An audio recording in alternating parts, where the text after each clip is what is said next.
Get ready for our darkest episode yet as we dive into the majestic insides of a black marble mine in Belgium in today's episode on the Divesaga channel.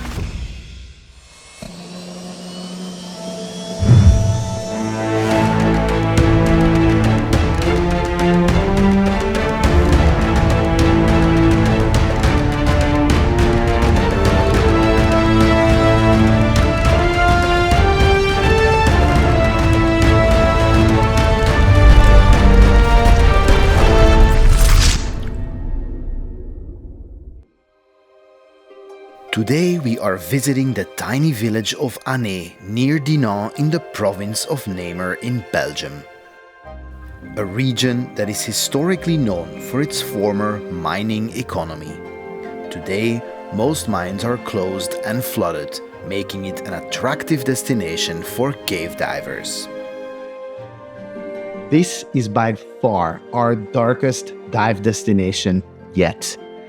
If you've been watching the Divesaga channel for a while, then you know that I've taken a real liking to Insta360 cameras, not in the least the Insta360 Ace Pro. Now for today's episode, I really have no other option than using the Insta360 Ace Pro because that is by far, in my experience, the most light-sensitive action camera on the market. They were kind enough to sponsor this episode. If you want to pick up an Insta360 Ace Pro or an X4 for yourself, I will put a link below and you can get a nice discount. Today's dive site is hidden in the woods. It's a known, documented dive site for which permission and key access from the Speleology Federation is needed. I love being allowed into special locations like this. Behind these gates lies nothing less than a marble brutalistic cathedral.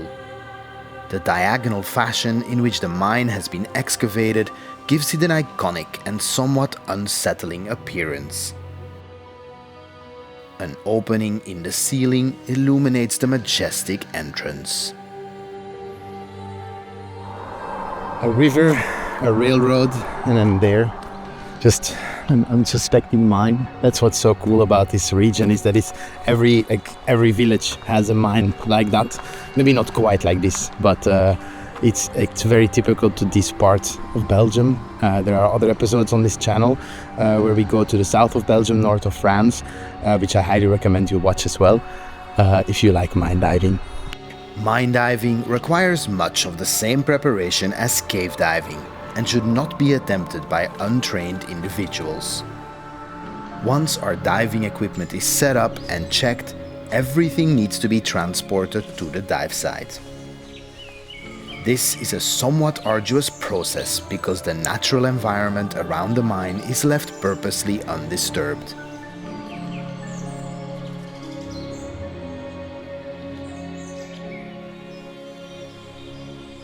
While moving my equipment back and forth, I can't help but be in complete awe of what looks almost like a James Bond movie set.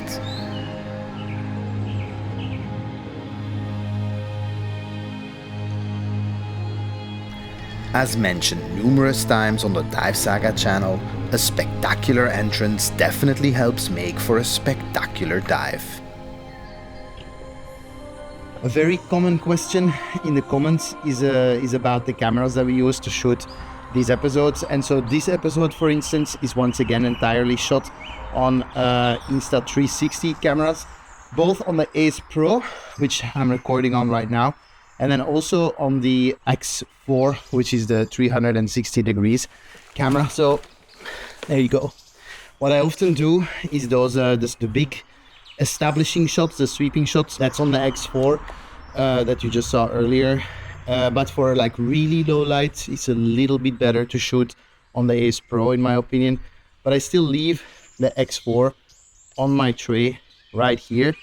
That way I have the option to pan to myself, and that makes it a little bit easier to cut the footage. And then of course I have two 5000 lumens lights, and that's how we shoot this episode. Shooting this episode is easier said than done, because the floors, walls and ceiling inside the mine are pitch black, absorbing all light. Shout out to teammate Yorick for setting up some ambient lighting so we can shoot. As mentioned earlier, this is a black marble mine, the famous Belgian black marble, also known as Noir Belge, which means black Belgian. And a good example of this can be found in the Belgian Royal Palace, for instance.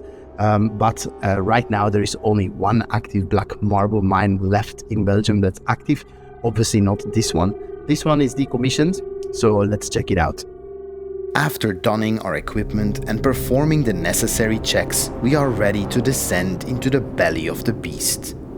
This is such a cool location.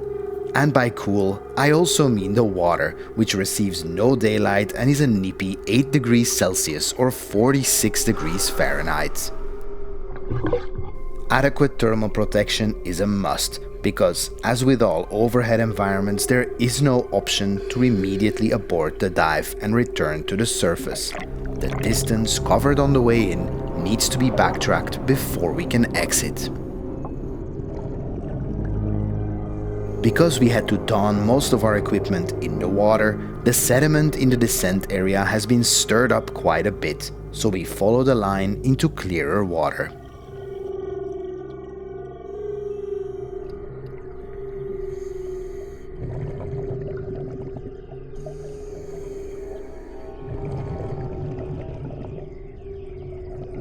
Even when the visibility clears up, our surroundings are pitch black. I've done quite a few mine dives and sometimes they can be surprisingly colorful, but this black marble mine gives nothing.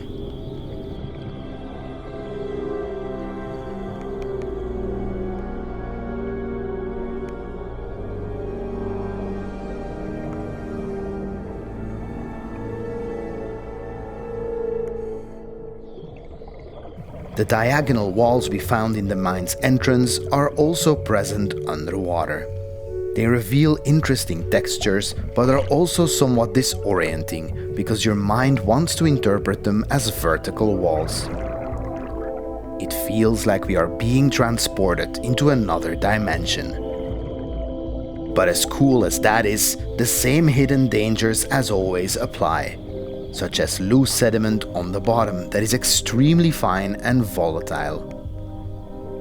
Even minimal loss of buoyancy control would spell certain doom in this black marble temple. Now that I think of it, it does look a little bit like a tomb. Under the sediment, the story of the last few days of labor in this mine is being told.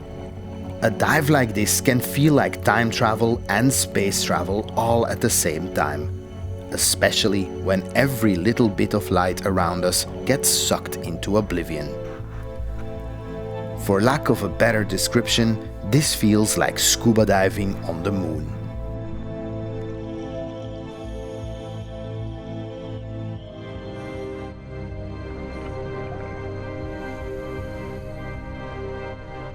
The manpower that must have been needed to excavate this terrain in the first half of the last century is mind-blowing. Even with today's modern machinery, it would be an impressive feat.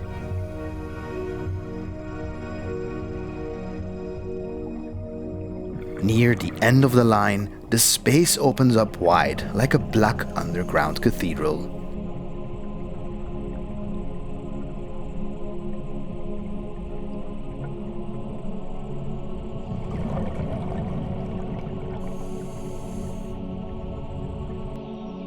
The view is breathtaking.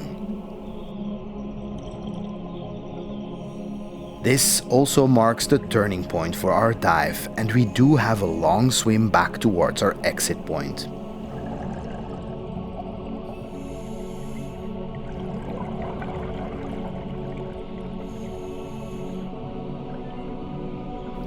It's hard to explain the surreal feeling one gets when being deep underground, underwater in a man-made structure that is so bombastic to behold, yet meant to be forgotten in time. Documenting places like this is one of the primary reasons why the Divesaga channel exists. Please remember that cave and mine diving are highly specialized activities that require thorough training, practice and planning, as well as specialized equipment, and is not something that should ever be attempted without. Furthermore, this black marble mine in Anhee is locked for a reason, and trespassing without a key is illegal. I would also like to thank my fellow cave diver Yorick for setting up this dive. Getting guidance from divers who have experience with the local environment is a must for all divers, always. Super nice dive, super nice. Yeah, lovely. Yeah, also the view. This whole episode was shot on the Insta360 Ace Pro and X4, with the dark bits underwater exclusively on the Ace Pro. If you're as impressed as I am, please check out the link below, consider picking one up for yourself, and I once again thank Insta360 for sponsoring this episode. Thank you guys for watching, and I'll see you next time.